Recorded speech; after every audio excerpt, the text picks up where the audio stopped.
give myself away.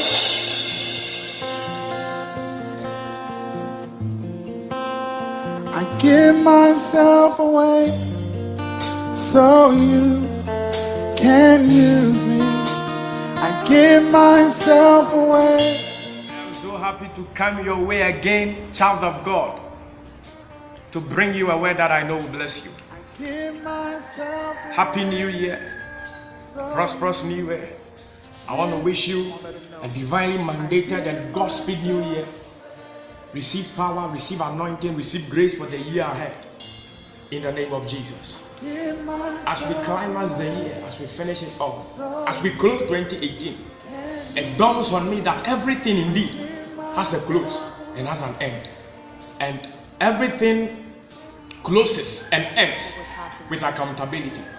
It stands to reason that humanity, that the world will one day come to an end, that your own life, our lives, will one day come to an end, and we'll have to give accountability of whatever things we did, we've undertaken on earth, of whatever things we've done with the precious time God gave us on earth. And so as we end the year, I want to bless you with a message. I want to bless you with the word of God that will take you through 2019, that will keep you vigorated for God, that will keep you on fire for God, that keep you rejuvenated for God, and that will keep you very, very vibrant for God. And that is why I want you to come with me to Psalm 14, verse 1 and 2. The fool has said in his heart, there is no God. They are corrupt. They have done abominable works. There is none that doeth good. The Lord looketh down from heaven upon the children of men to see if there were any that did understand and seek God. The fool has said in his heart that there is no God. The reason why the Bible uses the word the fool for somebody that is an Israelite, for somebody that is in Israel and still denies the existence of God, it is that the origin of Israel, the culture of Israel, the very existence of the nation Israel, all pointed to the existence of God. And so if you were in Israel and you still deny that there is a God, then utterly you are a fool. Utterly you have no grace, you have no sense. You do not have understanding. But when we say somebody is a fool, we are simply saying somebody does not have understanding. And you see that when you go to the verse 2, the psalmist explains it in verse 2. He said that the Lord is seeking. He's watching upon the face of the earth. If you will get somebody with understanding, somebody who seeks God.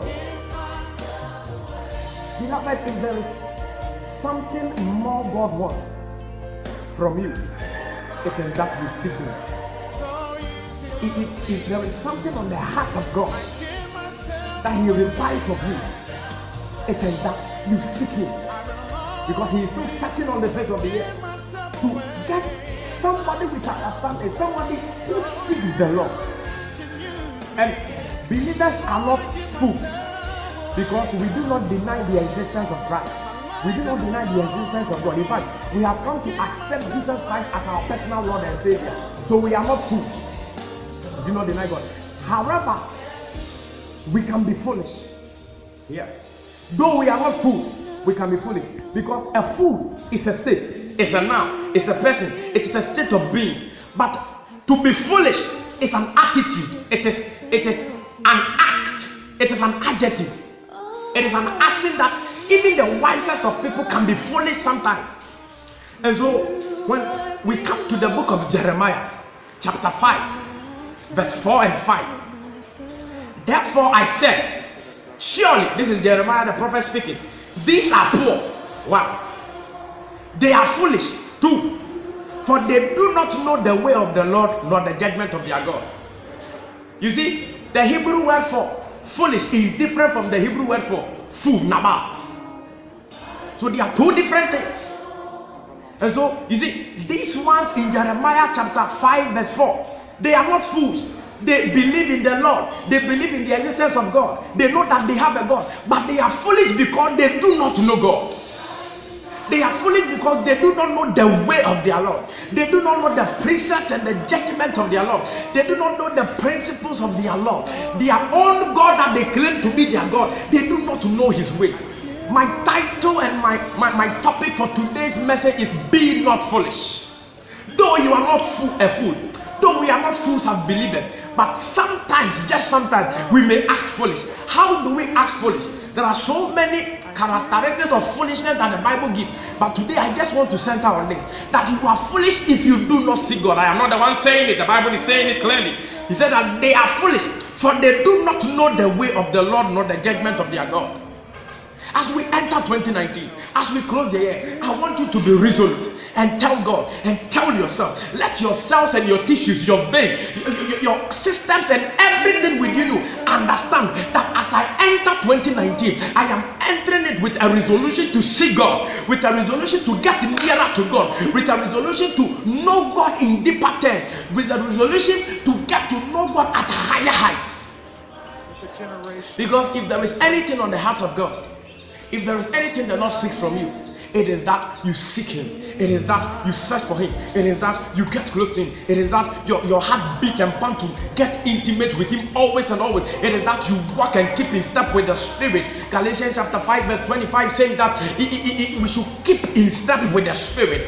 Colossians chapter 3 verse 1 says that if we have been raised with Christ, we should seek and set our mind on things above. If there is anything on the heart of God, it is not for you to gain material wealth. Because in the book of Luke chapter 12 verse 1 going, we understand that a man had all the material wealth and he relied upon the material wealth and said, my soul rejoice, I have all these things. The Bible said that God said to him through the parable that you are a fool. Today I will take your soul away from you. Today I will take your life away from you. And the Bible says that to the effect of that parable, that we should set forth our heart on things above and not on things on earth.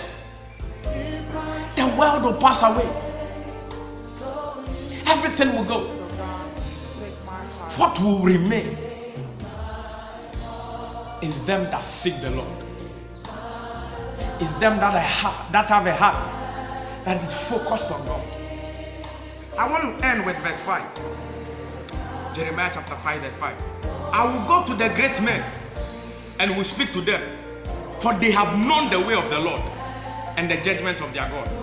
On one hand, Jeremiah said, these people are poor, they are foolish, for they do not know the way and the judgment of their Lord.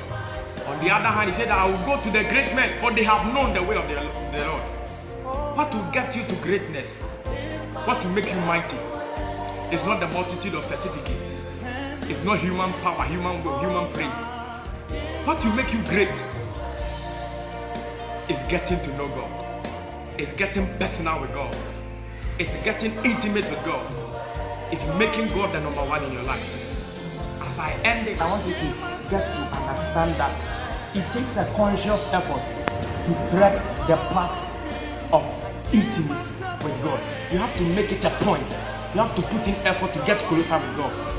As I end this message, I want you to invite Christ into your life. If you lost your fervency for Christianity, if you lost your fervency for your intimacy with Christ, if you've lost that relationship with the Holy Spirit, with Jesus Christ, today is the day.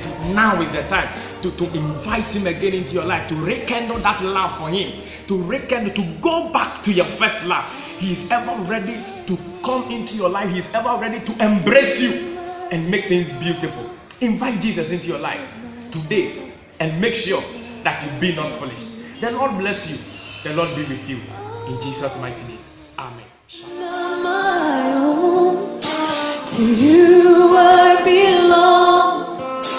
I give myself to you. Come on, can we say that as our prayer tonight? My life is not my own.